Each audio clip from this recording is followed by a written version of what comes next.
I mean, I just have to say it right off the bat. I absolutely love your new shoes. Come on, they're fantastic. Oh, thank you. I just got them.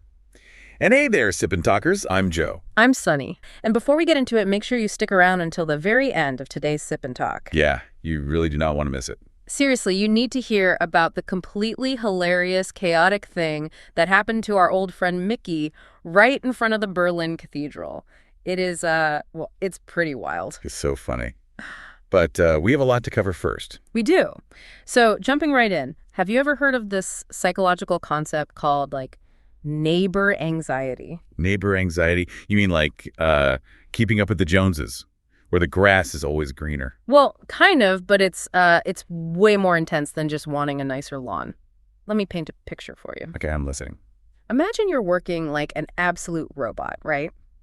You're grinding every single day, doing like a crazy 996 schedule, 9 a.m. to 9 p.m., 6 days a week. Ugh, exhausting. Exactly. And you're doing all this just to pay the mortgage on a tiny apartment in this super luxurious, towering, high-rise building. Right, where everything is just about, economic metrics and surviving. Spot on. You're constantly told that this grueling hyper-efficiency is the only way a society can function.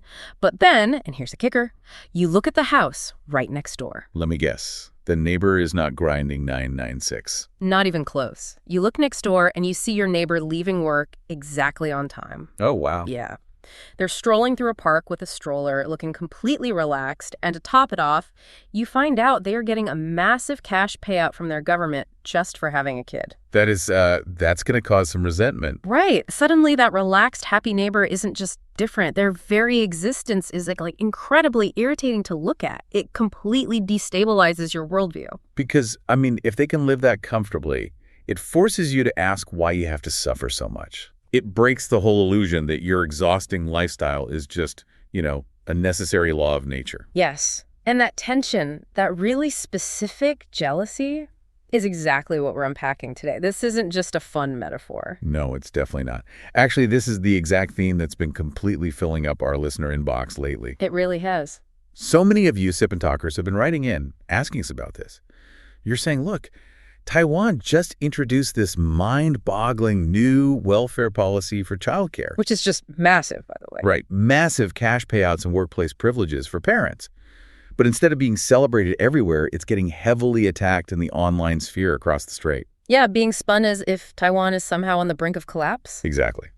So today on Sip and Talk, we're exploring the ultimate choice, hyper-infrastructure or a human-centric future. Which is such a massive topic. It is. We are unpacking two huge, totally contrasting recent events in Taiwan. The childcare policy on one hand, and then this highly controversial, deeply slashed defense budget on the other. And we really have to look at this through the lens of what political analysts call systemic legitimacy anxiety. Right. That's the key term here. Because when an authoritarian system tries to prove it's superior by constantly pushing these macro narratives like, look at how fast our bullet trains are or how tall our skyscrapers are. Well, bigger is better mindset. Exactly.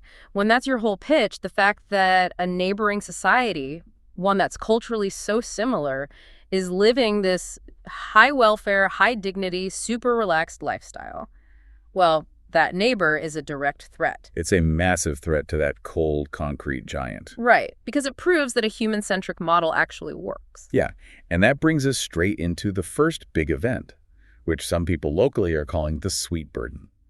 Taiwan rolled out these incredibly aggressive policies to combat its declining birth rate. I was looking at the data on this, and I really want you to break down the numbers for everyone listening because it is just staggering. It is. The benefits basically cover a kid from birth all the way to age 18. So starting with the early years, for kids aged 0 to 6, the government is throwing in an extra 5,000 new Taiwan dollars a month. Okay, wait, let me just translate that for a second.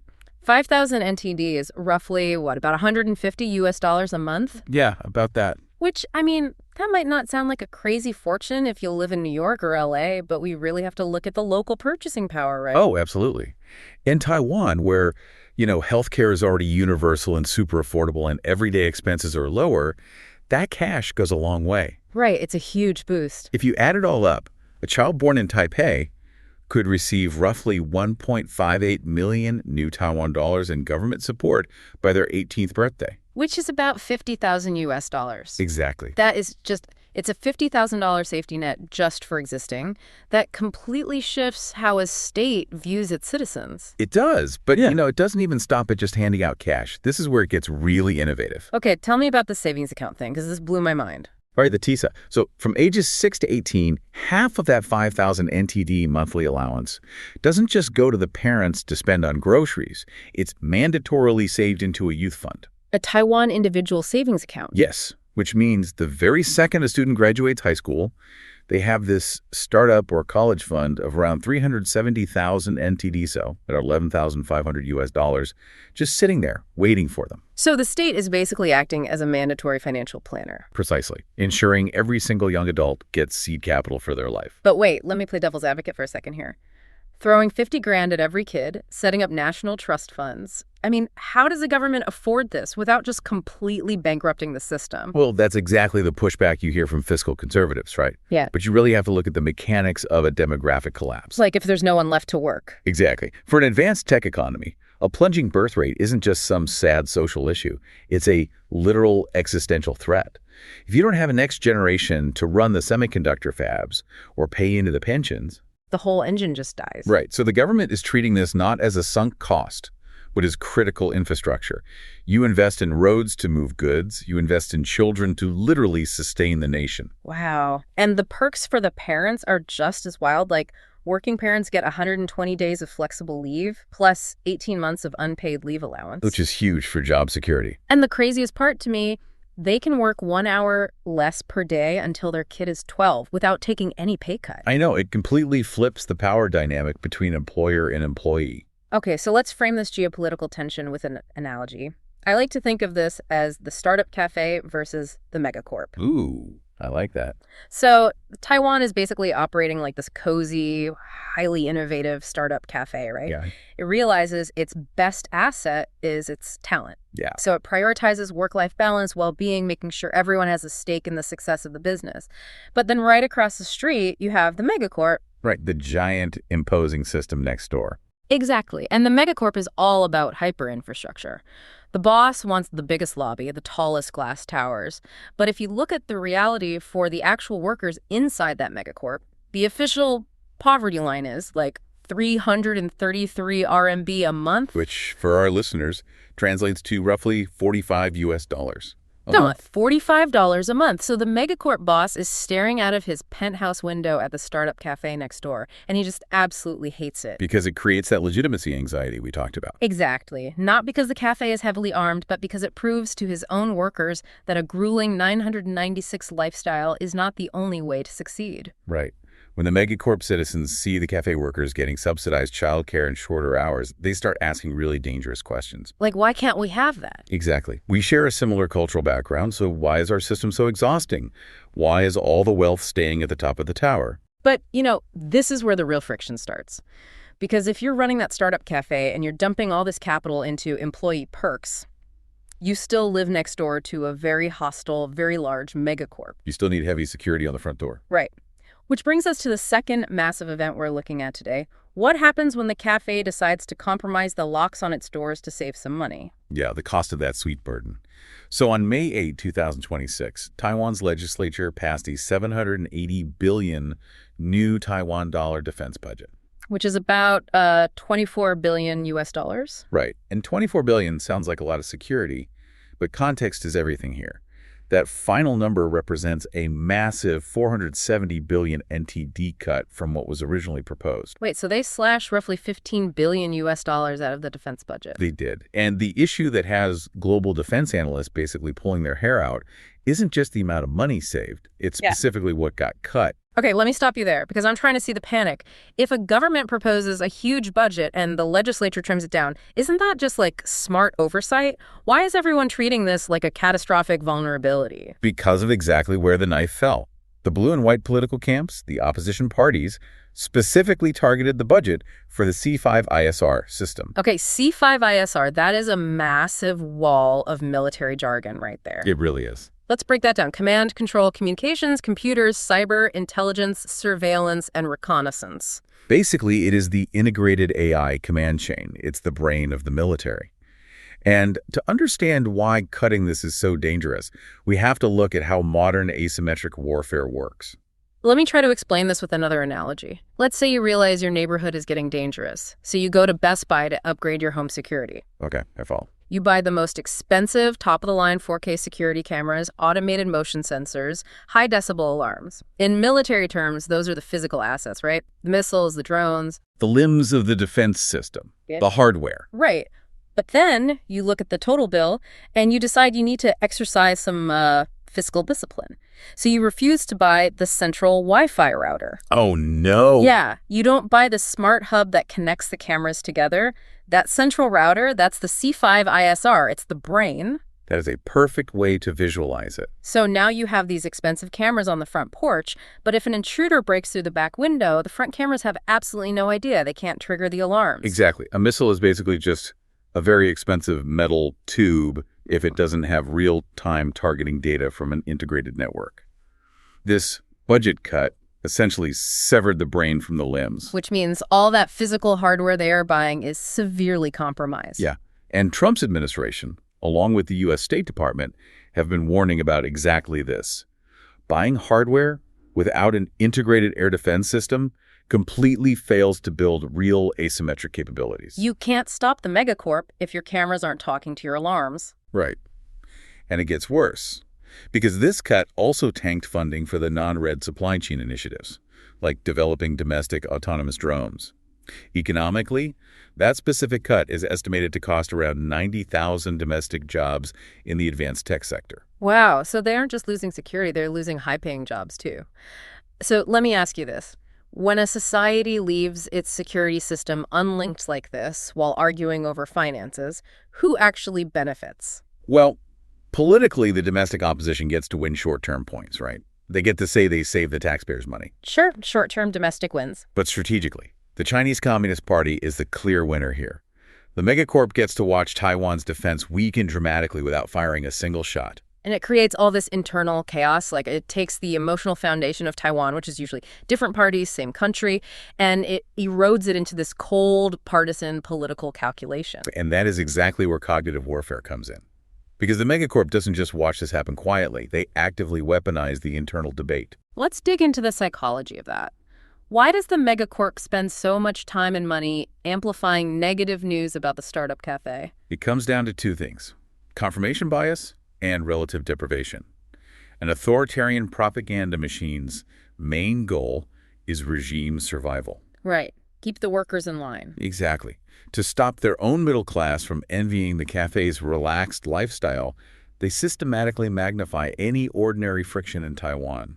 Give me an example of how they do that. Take a normal traffic accident or, a localized temporary power outage. In a normal country, that's just a regular Tuesday. Yeah, it happens everywhere. But the megacorp's state media will blast these isolated incidents across all their channels, pushing them to the top of everyone's feed. So they spin like a random power outage into a narrative of, look at how chaotic and failing democracy is. Yes. It's a psychological defense mechanism. You soothe your own population's anxiety, not by fixing your rigid system, but by convincing them the democracy next door is a total disaster. It's just gaslighting on a geopolitical scale. Like, sure, you work 12-hour days, but at least our building isn't collapsing like the one next door. The people there can't even afford eggs.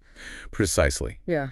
But, bringing up the economics of the two sides leads directly to this massive piece of pushback we see all the time online. Oh, I know exactly what you're going to say. Yeah, you read the comments on these geopolitical discussions, and someone always argues, wait, doesn't China's economy completely prop up Taiwan? Aren't they basically funding the startup cafe?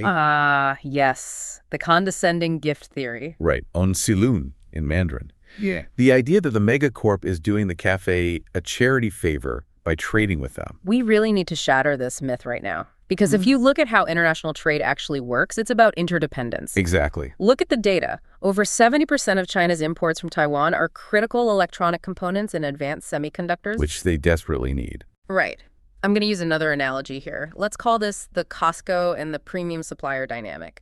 Claiming that China feeds Taiwan is like Costco, this massive retail store, yelling at its top-tier supplier, claiming the store is doing them an act of charity. When in reality, if the supplier Taiwan pulls its highly advanced chips off the shelves, the retail store's entire tech ecosystem just grinds to a halt. Exactly. The smartphones, the drones, everything stops. The megacorp buys those chips because they fundamentally cannot manufacture them at that quality domestically.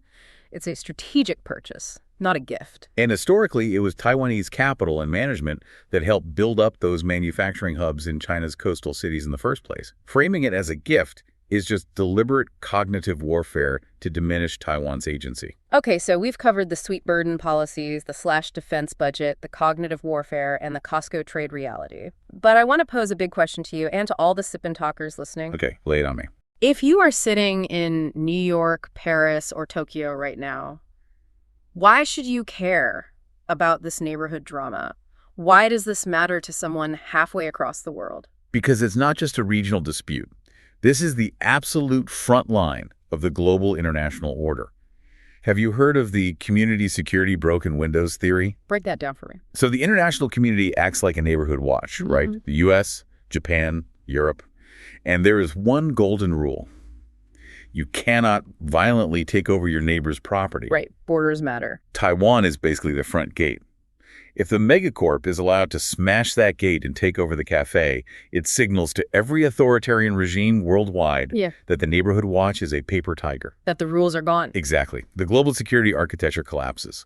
And suddenly, every single country has to massively increase their own defense budgets. Which means they have to divert money away from their own healthcare and education just to buy weapons. Exactly. The survival of the startup cafe affects the quality of life everywhere. That is just... It's a deeply sobering realization. It really is. And look, as we start wrapping up this conversation, I want to make something very clear. We've talked a lot about systemic differences today, but this is an objective analysis of geopolitical realities. Right.